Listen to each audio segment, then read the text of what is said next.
Sa likod ng ngiti ko may sigaw na di nyo ramdam. Tahimik akong gumuho habang mundo nyo'y masayang ingay lang. Sila'y tawag ng tawag na baliw kapag hindi mo na kaya. Pero di nila nakita kung sino-sino ang tunay na may sala. Mga gabing walang tulog, utak ko parang gera. Pinipilit magtayo pero puso ko'y wasak na. Kaya minsan napapasigaw, minsan nawawala. Hindi dahil baliw kundi dahil sobrang hirap ng dala. Realidad ng mga baliw, di nyo alam ang bigat. Mga kaluluwang nilunod ng sakit at pangarap na kinupit. Kung alam nyo lang bawat sugat, bawat luha na tumulo. Hindi nyo tatawagin baliw kundi mandirigmang bumakol mula sa puro. Yeah!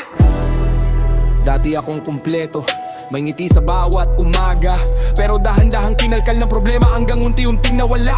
Tao rin akong napagod, tao ring sinaktan. Pag lumalim ang sugat, sino bang hindi mababaliw niyan?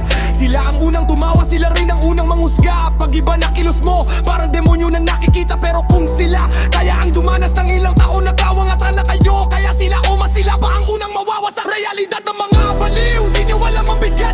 Mga pusong nilamog na mundo, tinawag lang na sagad. Huwag nyong husgahan nang di nyo na itindihan. Minsan ang baliw ay isang tao, minsan lang talagang minahal. Ito ang kwento ng mga napagod pero tinawagang baliw. Mga boses na nilamon ng dilim habang mundo'y walang pakialam. Tandaan mo, hindi sila sirang ulo, sirang puso lang. At minsan, yun ang pinakamasakit na katotohanan sa lahat.